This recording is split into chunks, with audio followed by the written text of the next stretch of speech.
first of all, let's try to do what we can to set our motivation,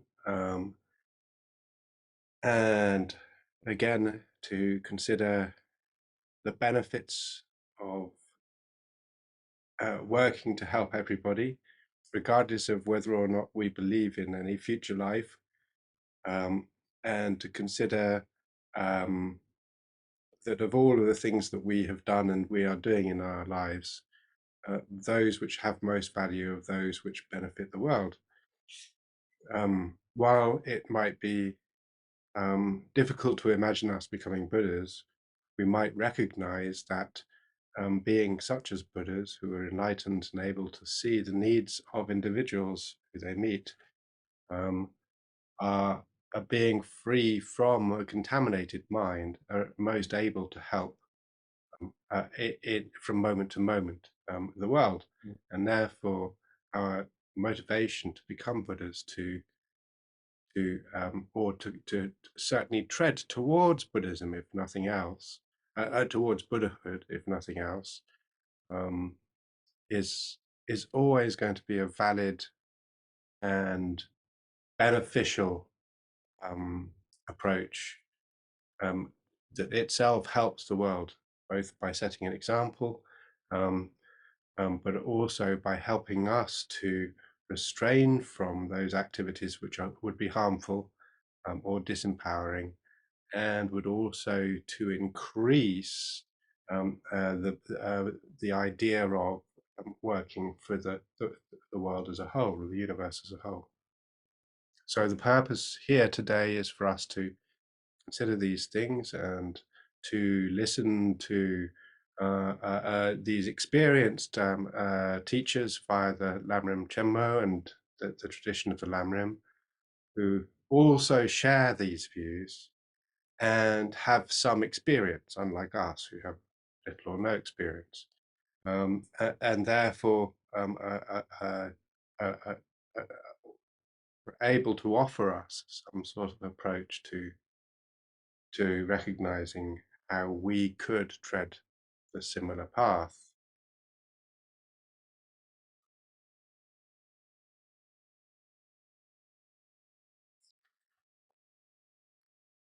So this week, last week we talked really primarily, actually the week before last I was ill last week, but the week before last we talked about the 8 types of suffering, which was one way of depicting the various different forms of suffering as appears in terms of the truth of suffering, which is the first of the 4 noble truths.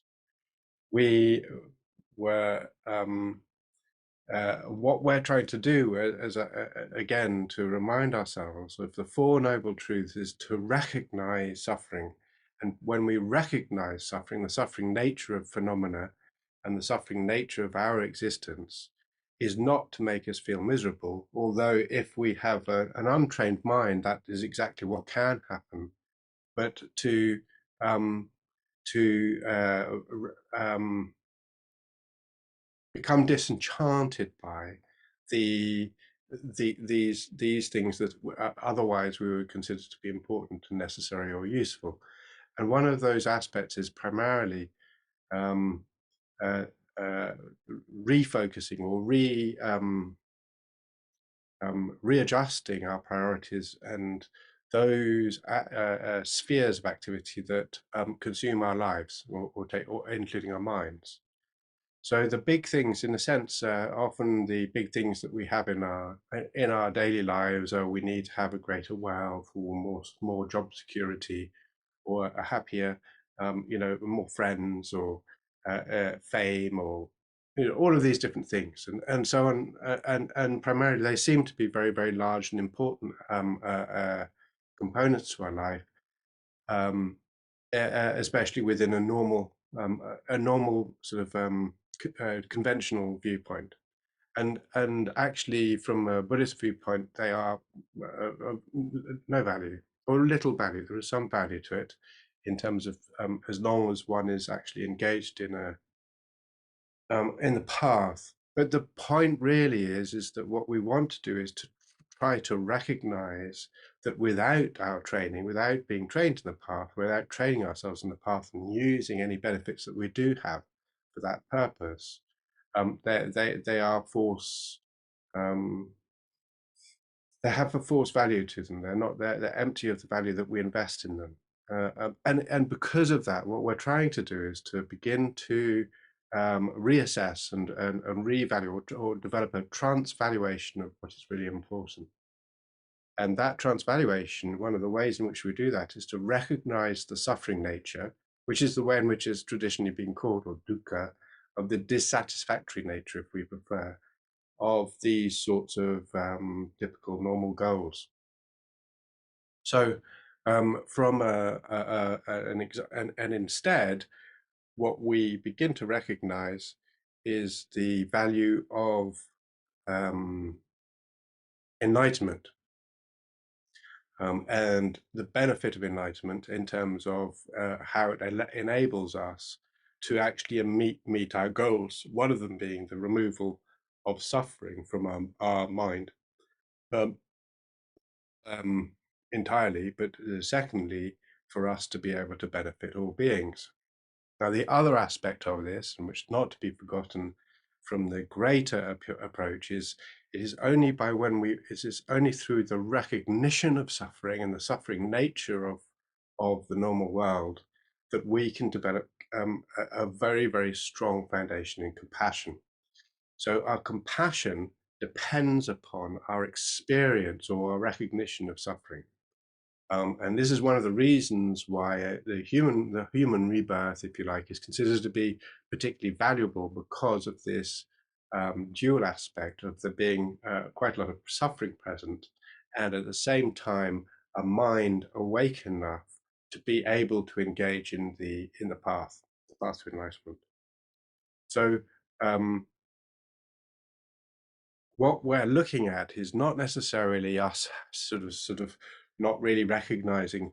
Initially, it's hard to recognize the suffering nature of all phenomena, but for us to recognize that the benefit at first of that recognition is that it gives us this very strong disenchantment of a normal conditioned reality, and secondly, it gives us the basis, this very strong basis in compassion, from which we can develop a sense of empathy, which arises from empathy.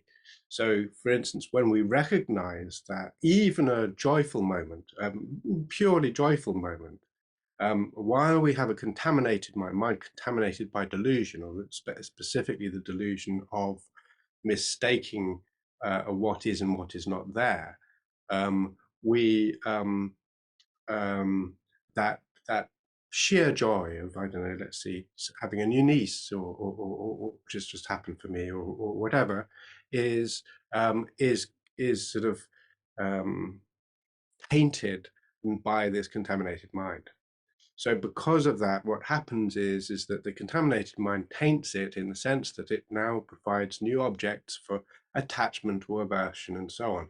And therefore, rather than it being free of any of these delusions, it actually is still in concert with them. And therefore, it itself, by the way in which we perceive it and the way in which we respond to it, remains contaminated. In fact, in some ways, when we begin to see it, it seems almost impossible for us to escape from samsara. And this was one of the great concerns when Buddha, the historical Buddha, was alive, that in fact there was no escape. And when he was, when after his enlightenment, he was noticed by his former colleagues, they recognized that in fact he had indeed managed to conquer that which they thought might not be conquerable, which is this escape from samsara. So this time, today, we're looking at the 6 types of suffering from, well, before we look in the 8 types of suffering, and this, I think, primarily came from a Sangha's tradition, and this now is the 6 types of suffering which come from the Nagarjuna's tradition, mainly from his text called The Friendly Letter to a King, or The Friendly Letter. And in this, again, what we're doing is we're using this as a basis of a creative meditation, of creative thoughts to recognize, relate to, and then um, to bring into consciousness or bring into our awareness different aspects of the way in which suffering pervades our world or pervades our lives. And from this point of view, he says um, talks about this in terms of the six faults of cyclic existence or samsara. And the first is he mentions is the fault of uncertainty. He says for those in cyclic caught in the bounds of samsara, there are no certainties because fathers become sons, mothers become wives, enemies become friends, and the converse happens as well. And then Lama Tsongkhapa goes on to quote a similar text with a similar quote with a tantra requested by Sabahu. Um, Within a short space of time, an enemy becomes a friend becomes an enemy. Likewise, either may become indifferent, become like strangers, um, while those who are indifferent may become enemies or intimate friends.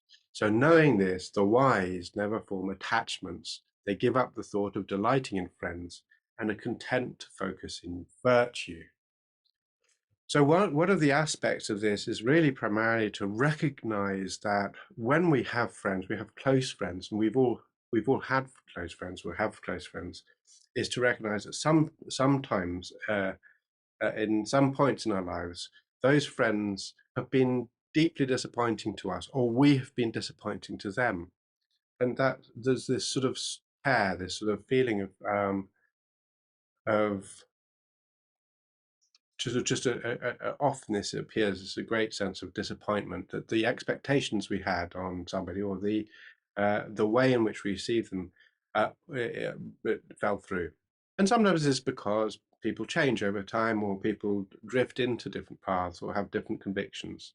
And when we recognize that, what seems like just maybe a small difference become a larger and larger and larger, and then we separate.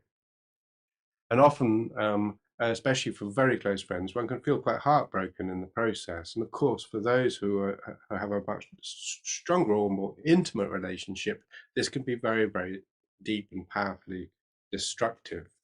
And dear Geshe said to me many times when he was living in Lam Rim that the greatest suffering he saw in the UK was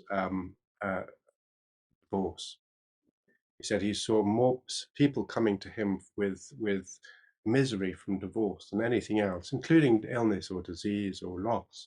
So he said this is, really, really not only this deep sense of despair and loneliness, but also often accompanied with a very strong, um, very, very focused anger or distress or other very, very strong negative emotions. And he said, this to him was very indicative of the fact that we have to be very careful in our relationships. We don't have to, in one sense, one doesn't have to give up relationships. In monks and so on, and Buddha himself had friends. But I think the point is essentially that one recognizes that the allure of friendship is one which is touched by its inconstancy, and that's the point that we're recognizing here is, and that's not to do with the person, not to do with ourselves or the other people.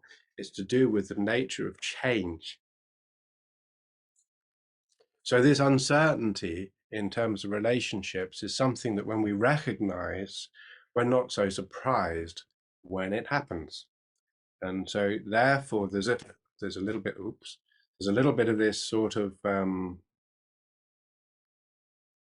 recognition. And when we do that recognition, then there's a type of bond, a type of sort of enmeshing that we are less likely to engage in. And when we probably have all had some experience with this, especially those who are older of us, that um, when we love I mean, not necessarily just from intimate love, but when we love uh, uh, uh, uh, later on in our lives, we're a little bit less sort of enmeshed in our love, not because um, we're less caring, but because we're also aware of the risks of this inconstancy of change, of the inconstancy of relationship. And within the Buddhist context, of course, it's said that and there are many cases where enemies over rebirths are known to become friends and then to become enemies and all sorts of things because there's an intensity of a relationship there, um, regardless of whether or not it is one which is a, a, a, a nice or pleasant relationship. So the intensity of a relationship itself often leads to a close relationship in future lives. Is one of the ideas here. Now, um, and Je Rinpoche says, of course, this happens not only in future lives, it happens in this life as well. The second of the six is the fault of insatiability. And this primarily is done within the context of thinking about the fact that we have already lived for an infinite and endless number of lives. And so he sort of says, again, citing the Nagarjuna's friendly letter, each of us has drunk more mother's milk than would fill the four oceans. And yet those in samsara who act as ordinary beings are intent on drinking still more. So not necessarily consciously intent, but the point is, while we remain in samsara, while we remain engaged in all the various activities of samsara, we will continue, and when we're born as mammals specifically, to find ourselves needing to drink mother's milk. And yet we have already drunk an endless supply of mother's milk within a traditional Buddhist context. But the point, I think, really is primarily, regardless of whether or not we agree or disagree with the whether or not we agree or disagree with the Buddhist cosmological position of us having endless lives, we definitely can relate to the fact that we see ourselves repeating our behaviors again and again, often looking for some sort of reward, and yet we're never finding it. So, you know, like I don't know, like a sort of a cheap ice cream, if you want, you know, like we have a cheap ice cream and think, oh, you know, or like chips or kebab, or whatever it happens to be. We think, oh yeah, yeah, I haven't had one of those. Oh, they're so nice, and we eat it, and it's like, not so much. And then we remember that actually we were like that before. So this idea that we have, this sort of fantasy we have, like, or also you see it sometimes, for instance, when uh, you know, you remember back to like when you were a child and you had, I don't know, like UFOs or licorice loose shoelaces or any of these strange, funny sweets that we liked when we were children. We try them now and they're like, yeah, not so funny. Right? So this sort of nature really is there of us finding an insatiability as sort of a re-curiosity again to try these things again and again and again without really recognizing the fact there's nothing special about them whatsoever. And he says the mother's milk is, again, it's just an example. And says what we need to recognize is that we have this idea, we have this insatiability towards these new experiences, or seemingly new experiences, and we try them again, and we end up like, okay. And in a sense, this is something we've talked about before, such as, you know, bucket lists, if you like. You know, oh, what I really want to do is to see Machu Picchu or whatever it happens to be, and we go there and we see it, and it's like, okay, right, well, I've done that, um, and how have I changed? You know, apart from the fact that I had to go up, you know, 5,000 steps and fly all the way to Peru or whatever it is. So there are these sorts of aspects of it, really, which is where um, our insatiability tends to keep us going. We keep on following these imaginary carrots, us being like imaginary donkeys, and sometimes being chased by imaginary sticks. And this is really what Nagarjuna is talking about in terms of the thought of insatiability. And again, Nagarjuna doesn't have just the one quote. He also says, um, just like a leper is who is tormented by maggots, turns to fire for relief, but finds no peace. So you should understand attachment to sensual pleasure. So this is rather an extreme case, but primarily the idea is that a leper um, has maggots crawling on him, so or her, and puts her hand into the flame in order to get rid of the maggots, and instead then is burning, so there's no relief at all. And essentially, what Nagarjuna is saying here is that while we might imagine that we will get much more much more pleasure out of these various different experiences, in fact, what we find is if we look closely, that there's not much to them. There's not much substance to them.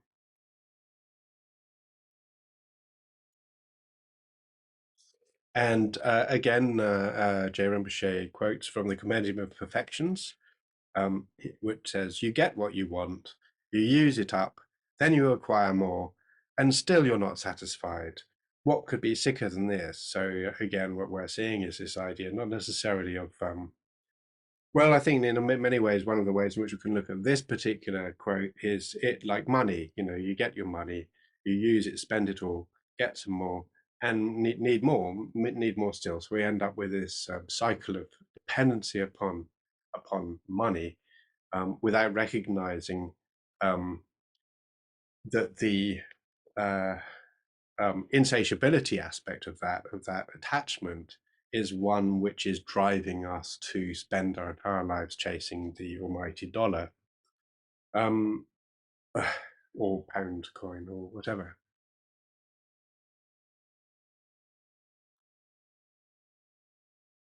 So Je Rinpoche then cites about 4 or 5 more sutras that uh, um, re um, that reiterate that the same point. And again, he talks about really primarily developing a disenchantment. So the word he's using, or that they've translated here, is a disenchantment. Become disenchanted with this sort of insatiability, especially if we recognize. He says, for instance, taking from the text called "Alleviating Sorrow," that we have been a worm. He says, for instance, because of rebirth, we've been all things many times. We have been a worm, and having been ravenous, we just ate so much sludge that if all the sludge that we have ate while being worms were poured into the great Pacific Ocean, it would fill it completely. Well, I say great Pacific Ocean, so he says great ocean, because really the worlds are seen to the world's oceans are seen to merge into one. Although earlier on he talked about the 4 oceans, and again, this is just another way of looking at the same sort of thing. I think it means the oceans in the north, south, east, and west.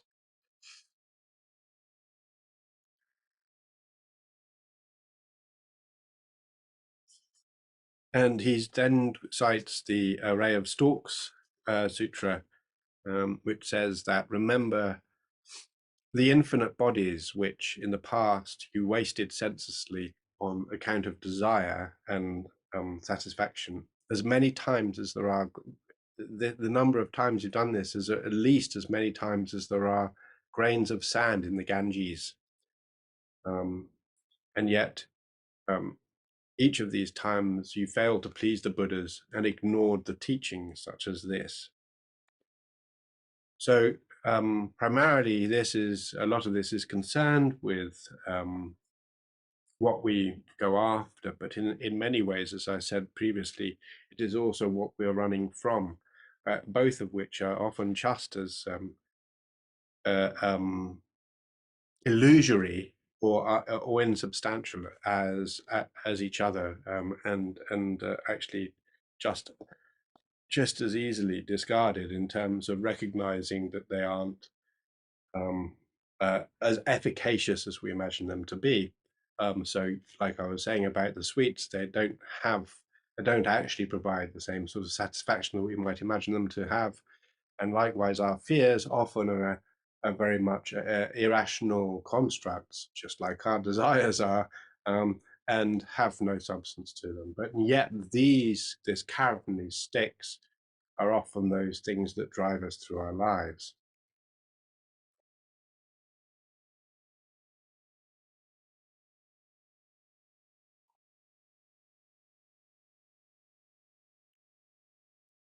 And then finally, Lama Tsongkhapa quotes Sangpua, who I think was a Tibetan, who says, "In this cyclic existence, there are many turns of fortune for the better and for the worse. Do not stake your hopes on them." And he says again, J. Rinpoche says again, try to reflect upon this until you begin to really recognize it.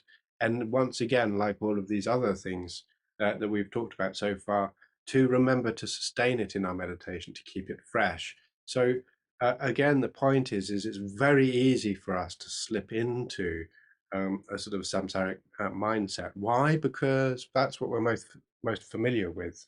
So initially, when we're starting our path and we're starting our spiritual development, what we find is it's quite a struggle to identify, to recognize and identify these different things, even though they're quite obvious, like um, death awareness, and yet or consequences of actions are actually quite easy to identify.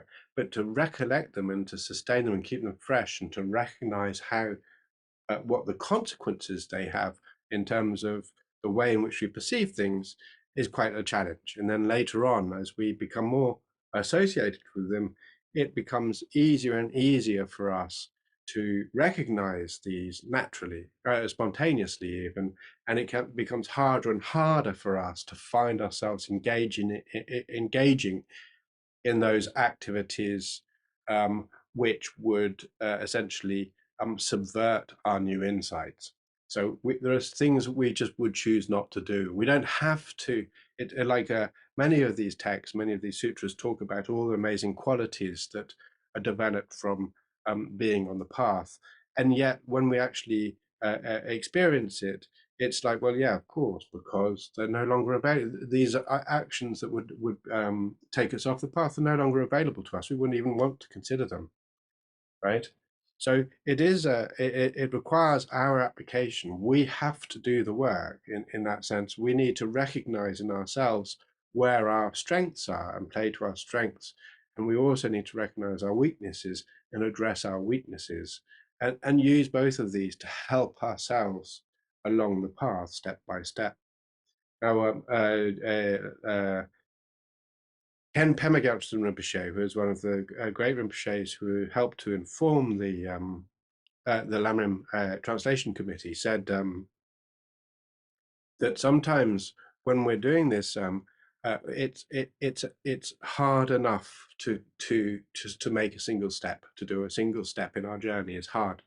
He said, and sometimes it's quite easy. There are times when our journeys actually seems to be very easy and we find it very comfortable.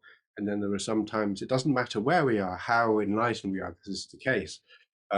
Sometimes it feels like a real struggle just to make a single step forward, if you like, in this analogy.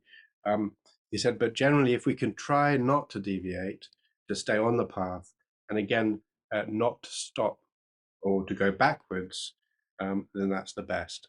So again, within Geshe Damshala from Lamrim Buddhist Center said, sometimes even that we cannot do. And when we can't do that, it's better to be like a cork floating on a storm and just to do our best not to let ourselves get caught up in trying to control the storm, um, and then pick ourselves up when we're able to and carry on from there.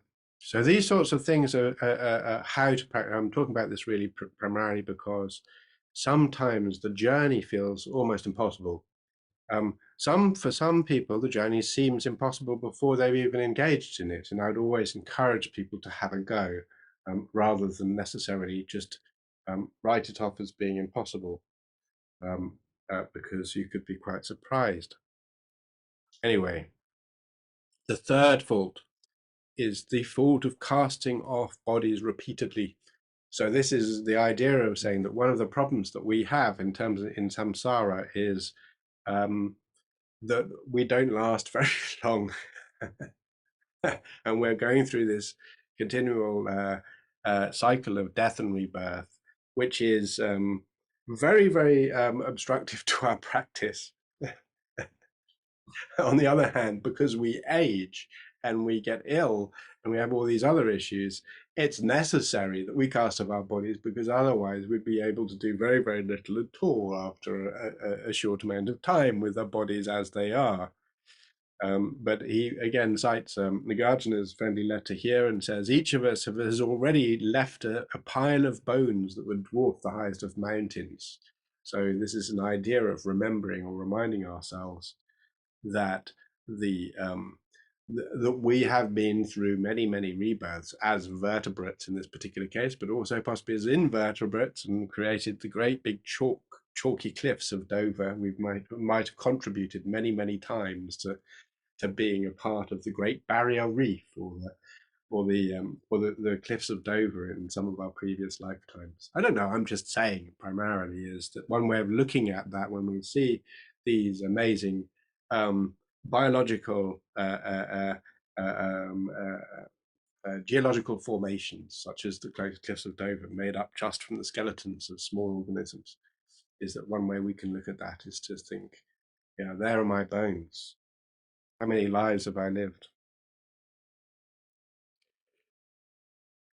And then again, the fault of repeated rebirth, which is similar to this in terms of saying, if you look at if you look for the limit of mothers by counting with earth pellets the size of juniper berries, the earth would not suffice. And then Lam Tsongkhapa goes into a bit of a sort of discussion as to whether or not this is talking about the limit of all mothers, or the limit of our mothers, or the limit of basically the matrilineal line that we have behind us. And he argues the case that in this particular case, due to the commentaries provided with it, that in fact what Nagarjuna is talking about is the matrilineal line. So we know that from a scientific evolutionary point of view, that the matrilineal line goes back maybe several 100,000 years before we all share a common Eve, a mitochondrial Eve, and so on. But we know that mother, you go back 4 million years of human life, and then you go back beyond that to I think it's something like 1 billion years of animal life, and then you have something like 3 billion years of other forms of life, of smaller forms of life, and so on. And so we can say, in a sense, what he's really saying is that life continues, yeah, unless we actually destroy the planet so much, this planet so much, that in fact it becomes like Venus, which is quite possible at the moment. We will continue to be reborn in some way or another on this planet. But of course, within the Buddhist context, this planet is not the sole planet of rebirth. So there are many, many other planets available from which we could be reborn, on many other galaxies, and so on and so on. So, but at the same time, is to say that without sort of going into sort of strange cosmologies, primarily is to remember that this rebirth and being reborn, either within the literal sense, or also within the metaphoric sense of the fact that our mind is continually changing. Yeah, we have the same thoughts echoing through again and again throughout our lives, the same sorts of thoughts, the same sorts of issues, these little earworms that continue again and again. And what to recognize is that while if we do nothing about them, they will continue. They will fill our life. We will end up with that little earworm that we had when we were 6 going on our deathbed. So we have an option here, which is to think, actually, do I want that? Is that something I'm invested in? or maybe it's time for me to think about moving on from singing, whichever. I mean, I'm using the metaphor of music, but these thoughts, these patterns of behavior. I am this, I am that. These amazingly deep-rooted um, introjectional conversations that we have that are cyclic in their nature. Yeah. So if you prefer to think about it in terms of repeated rebirth, this is what this could mean.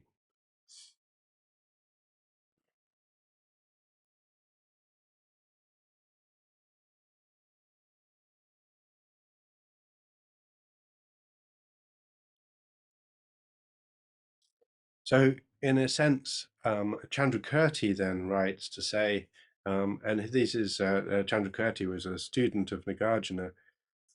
It's absolutely right, and not directly. He was a student of Nagarjuna's tradition. It's right to cultivate a constant sense of disenchantment and a corresponding mode of conduct in the face of the vast wilderness of the cyclic existence, where movement is difficult on account of the dense forest of ignorance, which the reaches of which cannot be measured. So again, he's pointing out clearly that really although we use these different languages, in the end, the journey is a mental one and the path is a mental one. We've got to recognize the limitations of our mind, observe them, and then consider whether or not we should act upon them and change the way in which we continue to exist. The fifth of the six types of suffering here is the repeatedly descending from the high to the low. And so again, within the samsaric rebirth tradition, what this is talking about is the fact that while we may be reborn in the highest heavens, the most beautiful heavens and so on, it won't be long before we find ourselves back in the hell realms. And the reasoning for this is such, which is important, is that if we consider the nature of karma, which we talked about a few weeks ago, what we saw was the idea of nominal good karma and bad karma. And one of the things that we determined was that good karma is that which brings joy, transient joy, not everlasting, not enlightened joy. And that which is considered bad karma is that which produces transient suffering, direct suffering, like the suffering of pain and disease and so on. So with that recognition that essentially one karma produces a happy life and the other produces a miserable life, if you want, in terms of the effects, in terms of our minds, conditions, and also the living environments, then one also has to come to the conclusion that when one experiences these joys, um, the aspect of the karma that we used for that has ripened, and therefore, when that wears off, we have lost the benefit of that good karma. Likewise, when we have been in, let's say, hell for a while, we have lost a huge amount of the bad karma that led us to that. It's been burnt off from the experience. The problem is twofold. One of them is that when we're burning off karma, either good or bad karma, and we're burning it off with a contaminated mind, the actions that we're taking part in during that time are itself leading to further karma, which is going to end up being negative and or positive. So being contaminated means we just continue being sucked in this continual cycle of samsara. And while therefore, even within the context of uh, um, so, for instance, fury or anger, this is one of the reasons why, although there are different viewpoints on this, one of the reasons why one can talk about hell being so extensive in terms of the time that one spends there, because it is hard to let go of the fury and anger and grief for having been in there in the first place. And likewise, one of the reasons why heaven can be last a long time, because when things are going good, it's easier to do good. This is only case in a general context, not in a specific context. So there are these aspects of saying we're primarily um, suffering breeds suffering and joy breeds joy, but at the same time, in the end, contaminated suffering is unstable, and contaminated joy is unstable. So neither of these provide a stable source of happiness. This is what we're talking about in terms of the suffering nature of samsara.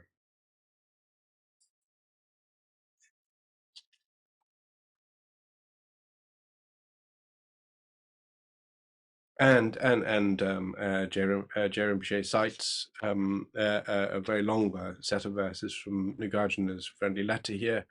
Um, but for example, having been a deity of the sun or the moon, illuminating all the world with the light of your body, you will return once more to dense dark blackness, where you cannot even see in your own outstretched hand.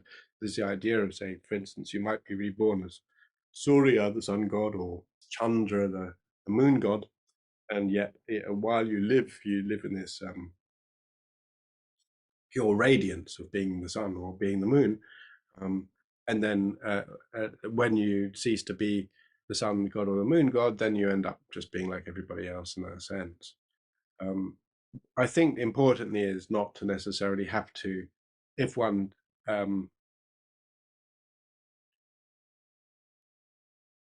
if one ends up believing that, therefore, that Lama Tsongkhapa is saying the only way in which to practice Lamrim is by believing in the sun god or the moon god, one's going to really struggle with the Buddhist path, both within the Tibetan but also within the Indian tradition. And I don't think it's necessary for us to have to believe that.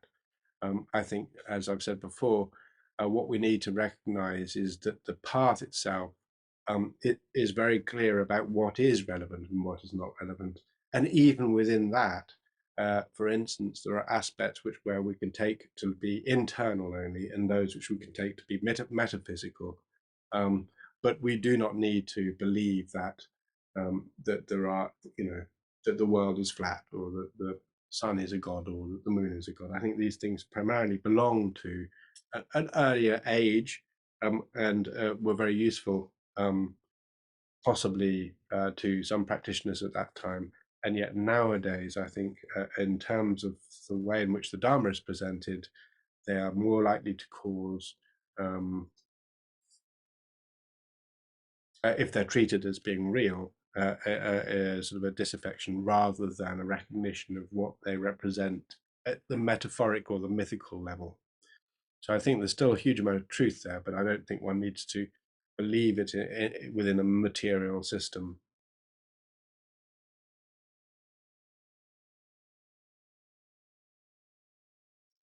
And there's a quote then, which is very well known from the Basis of Discipline, again, Vinaya, which says, the end of all, in fact, I think this was used at a funeral not so long ago. The end of all accumulated things is depletion. The end of all things that are high is a fall. The end of meetings is a separation, and the end of life is a death. So this is, again, what he's saying is these are some of the qualities or the conditions of suffering, and the way in which suffering manifests itself. So again, then the other one is to say primarily the sixth of the six types of suffering are the fault of having no companions. And again, what this is reflecting very much upon is the inconstancy or the unreliability of companions in and how companions work. Um, and essentially, as we've read before, we talked about before, in terms of death awareness, the point is that we die alone and we are born alone, and we in the end are responsible for our behaviors. It's up to us to deal with our minds. And importantly, I think, therefore, that um, the that we could argue and say, hey Ben, hang on, we're talking about all the inconstancy of friends and the fault of having no companions and so on. How does that fit with the idea of the Sangha, which is all about having companions helping us with our journey in the spiritual path? And now you're saying, well, there's no companions. Well, what's going on? So the point here really is a simple one, which is that when we're talking about um, the suffering nature of the world, we're really saying is that it's difficult because we're never really, we really do have to take everything on our own, by ourselves. We have to do that. We do die alone. We are born alone. Well, unless we're a twin, but it's not, that's not really what we're talking about here. And then the point about that is that the Sangha itself um, aren't really related within that particular context. However, when it comes to friendship groups and friends, in fact, the Sangha often, in the practical sense of the Sangha, often are related to that. And it's one of the aspects about making sure that one's in a Sangha which is beneficial for our practice. So it can be that one can find oneself in a monastic situation or within a group of working friends, and that environment becomes toxic for us in terms of our practice. And if it becomes toxic for us in our practice, then it really doesn't help us. In fact, it can really attack and diminish our ability to achieve a progress on the path. And in those situations, it's often better for us to step out, step away. Although generally one needs to be quite circumspect about this, because the way in which the mind works is it often sees a situation and responds without really necessarily considering it carefully. And of course, the damage of walking away is that you no longer have any support. So one does have to be very, very aware of and careful about recognizing whether or not the environment we're in, which might not be perfect by any means within a community, is actually has a net benefit, even though it might remain toxic, and whether or not we're in a position within that community to turn it around and reduce its toxicity. So we are a player within that game. We're a player within that scenario, and therefore, as a part of the team, we may be in a position to actually make a difference. And what we find is within some monastic communities or Dharma communities, that that's exactly what happens, that somebody, not necessarily one of the leaders or one of the heads of the community at all, is able to provide a way through from a quite toxic environment into a harmonious environment, one which actually benefits all practitioners. That's important because essentially there is a tendency for a knee-jerk reaction to say, this is bad, I'm out. And yet actually what one can do is to really consider very carefully, is there any opportunity available for me to provide to provide a way, or to provide an insight, or to provide a view to my fellows, to my fellow team, to my fellow community, that allows them to see that there is a better way of doing these things. And it might be, of course, that there are those who are unconsciously uncomfortable with the proposed change, or even the idea that there might be something there. So one has to use skillful means. One needs to think very, very carefully about how best to do that. And there's no guarantee, because of the sheer nature of the thing. There's no guarantee that the very best of our efforts will make a difference, but sometimes it definitely does. And there are some people who we know of who, like for instance, Rizong Rinpoche, who has been known to be able to influence very, very positively difficult, toxic environments. And it's not just done with a big stick or to do with the fact there's a High Lama or that. In fact, the reason why he's recognized as a High Lama now is because of his success in turning toxic environments into positive, net positive, harmonious environments. This is one of the qualities that he has, is not how many retreats he's done or, or how great he is as a teacher, but his ability to actually influence um, uh, um, dedicated practitioners into becoming better dedicated practitioners within groups, and that's really something quite remarkable and quite amazing. So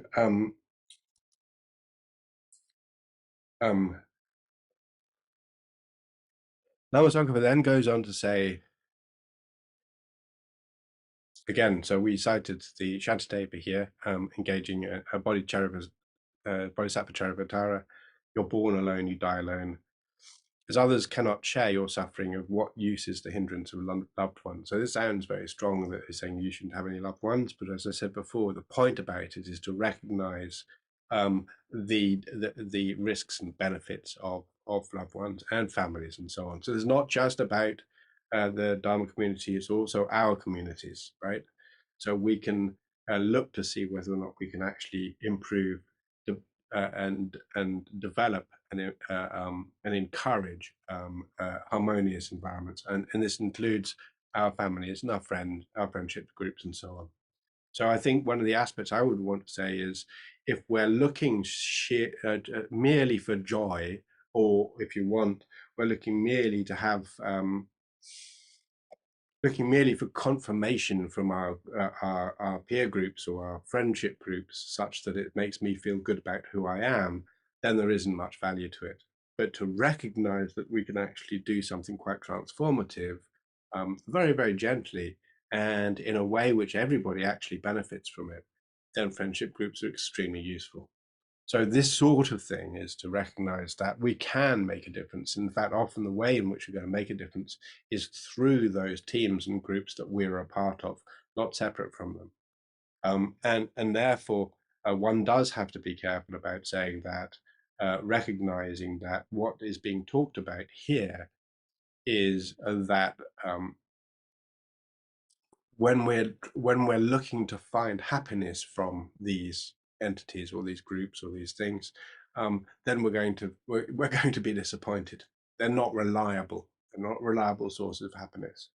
But whether or not they're opportunities for developing a practice, completely different issue. So I think we do need to be very careful about that. Likewise, like pain, when we experience pain, we can use that pain to extend and accentuate our practice. If we, as I said right at the beginning, if we're looking at suffering, just pain as cause pain, we can develop an understanding that others, many others right now are feeling similar or worse pain than I am feeling now. And that allows for us to develop a sense of being a part of the fraternity of current pain dwellers, if you like, those who are currently feeling in pain. And that allows us to feel a sense of altruistic concern rather than just our own personal pain. We begin to recognize how this pain is something shared amongst many beings right now in the same moment, and likewise with joy. So we can recognize that that joy and the problem with joy is attachment to it, coarse attachment to it, and it's easy for us to see, if we are able to begin to recognize the relationship between coarse attachment, grasping, and joyous experience, how other people are also suffering from that same problem, which is that as they enjoy it more and more, they begin to grasp after it more and more, and it therefore begins to preclude them from being able to see much further than the joy in which they experience. And then it becomes a destination for them which is never really going to meet up to its to their expectations.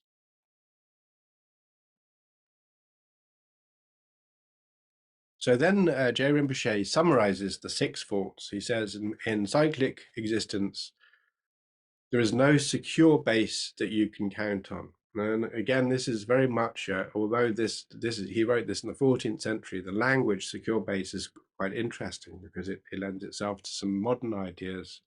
And what he says is that in the end, the secure bases within cyclic existence are not dependable. When we're young, when we're children, when we're babies, we depend very much upon our primary caregiver to help us with, and they become our secure base if we're fortunate, right? When we're fortunate, we develop a secure base in our primary caregivers, and that actually relationship is what opens ourselves up to being able to develop a recognition of refuge in Buddha Dharma Sangha.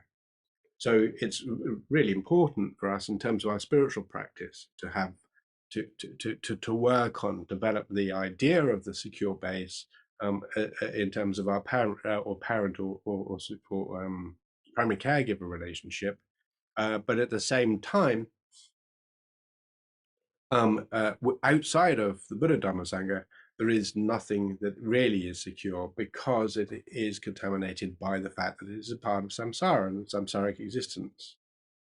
The second point he makes, the third of the three types here, is that however we may indulge in the pleasures or run from the fears of samsara, the pleasures will never bring satisfaction, the fears will never go away.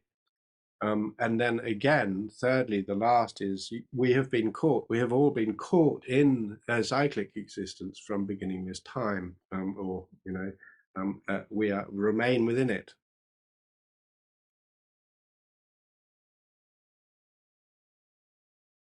It says the one about the secure base, is also can be divided into 4 sections. One of them, which is there's no security to be found in obtaining a body because we will lose it. There's no security in agents of help or harm because they themselves are not certain or able. There's no security in attaining a wonderful condition, like being super rich or super famous or any of these conditions, or super happy or super party animal, because the high becomes low, because these things diminish and fade.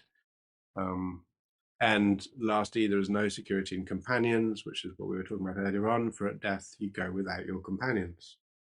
So when we're looking for security in this sense, then absolutely, these are not substantial. They don't have a particular context.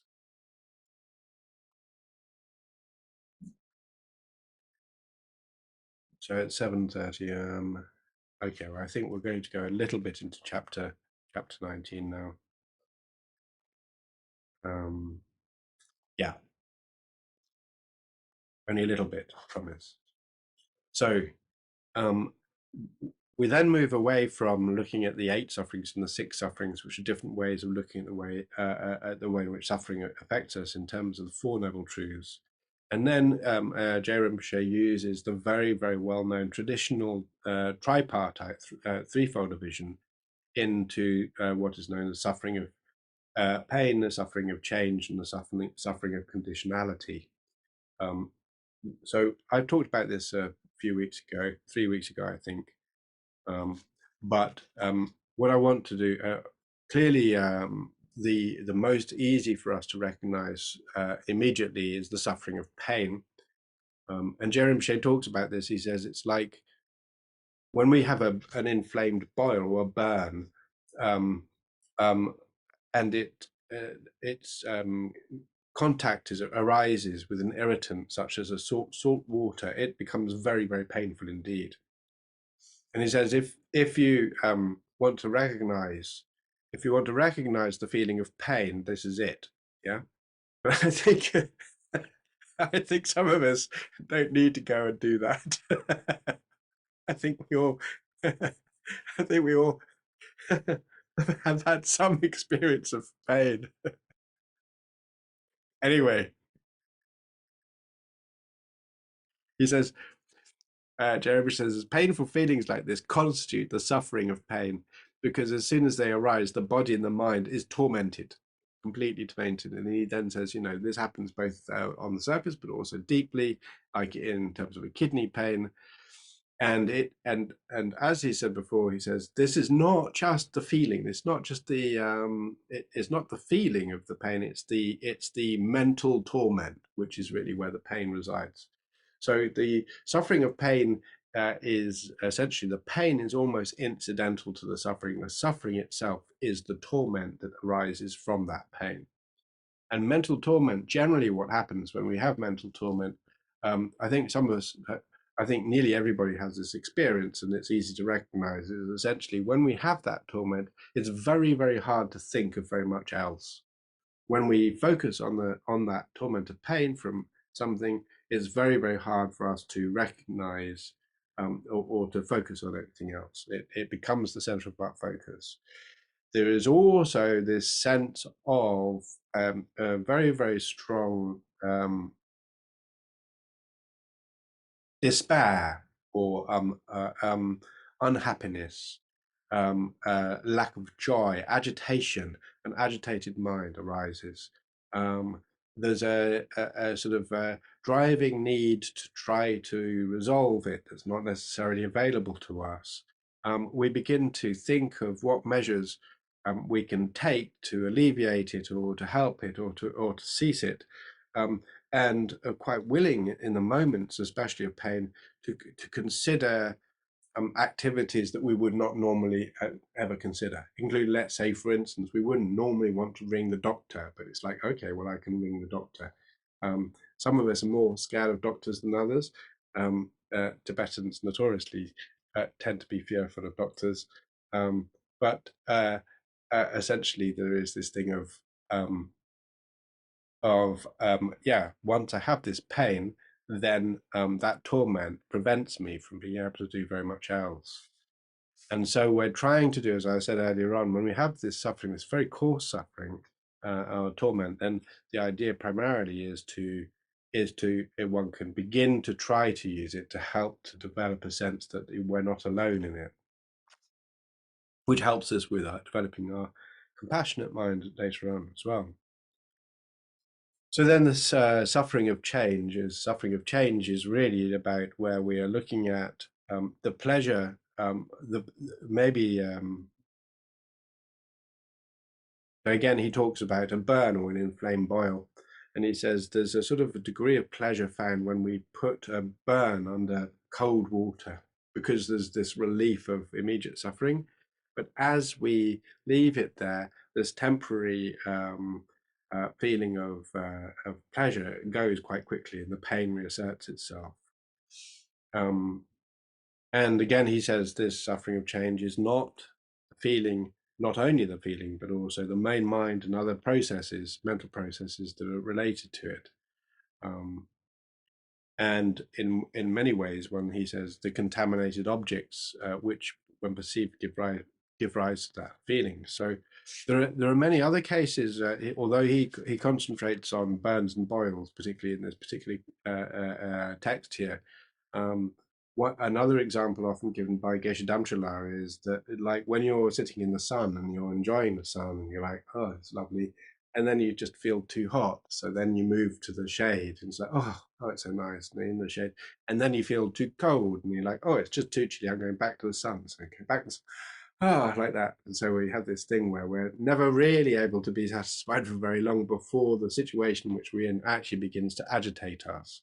So recognizing that actually we are agitated by the status quo, or by things not changing, it can sometimes help us recognize that in fact the problem might not be what we think it is. The problem might be to do with the fact that we are agitated by the lack of change, um, and this sort of need to change things all the time. So when we find ourselves uncomfortable in a situation where we are, often that's just because we feel unable to continue to accommodate it, even though it's exactly the same as it was a week or a year ago or a month ago, and therefore we need to recognize that maybe this is a mental condition rather than anything to do with the world around us. even still, if we remain in a situation without necessarily changing everything, we can also find out that in fact the things that we find comfortable are decaying or breaking or going wrong and so on, and so that itself is like you know a, an increased lack of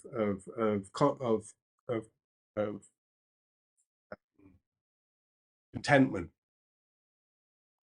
because what we had is again decaying. So this lack of this fact of uh, impermanence of everything continually changing prevents us really from being able to sit at peace with ourselves. Our minds are changing, even though we have these repeated loops again and again and again. Our minds change, the way in which we perceive things change, our body's changing, we're aging from moment to moment. The house or environment we're living in is changing from moment to moment. The people coming in and out of our lives are changing from moment to moment. The politics are changing, the state's changing, the value of our money is changing. Everything's changing all the time, every single moment. Therefore, it's sort of surprising that we're ever satisfied for very long, right? Everything is going completely one way or another all the time.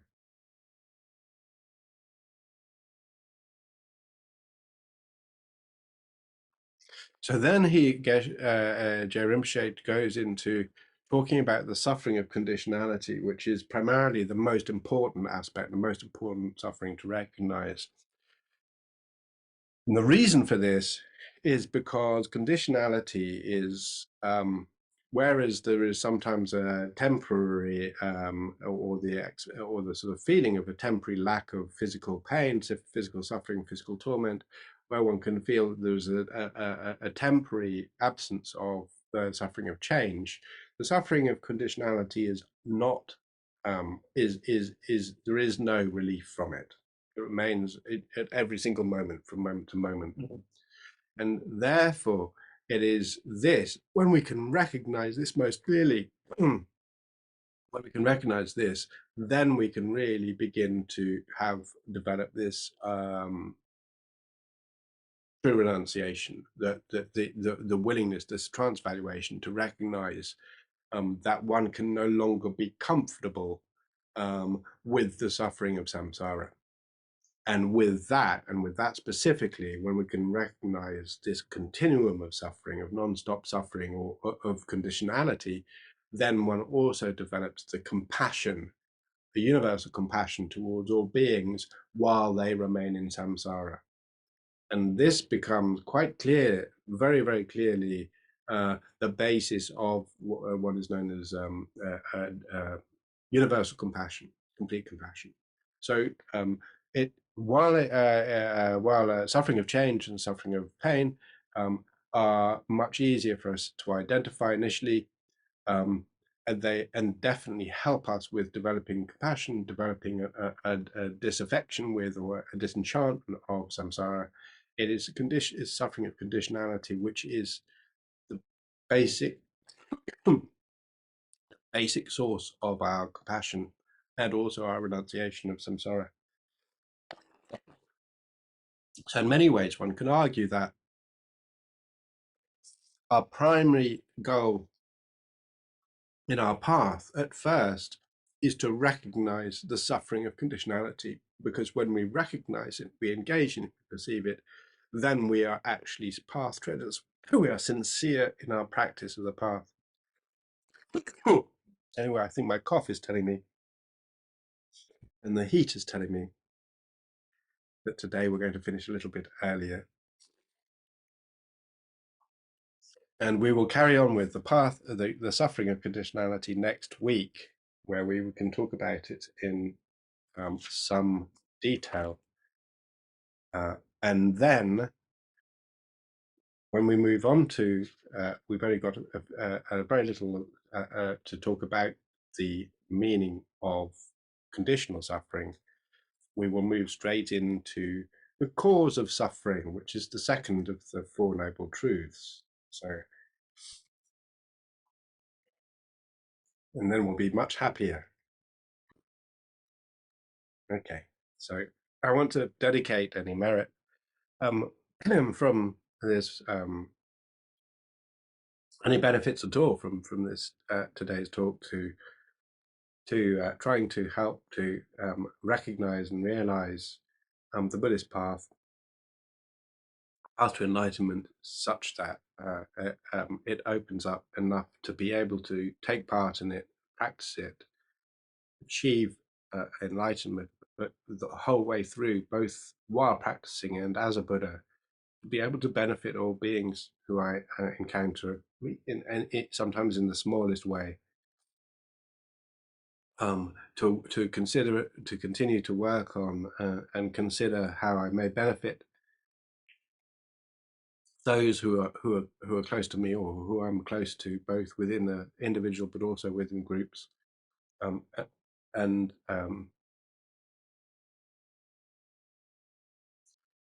regardless of how anybody considers me, to do my best to be the best I can be.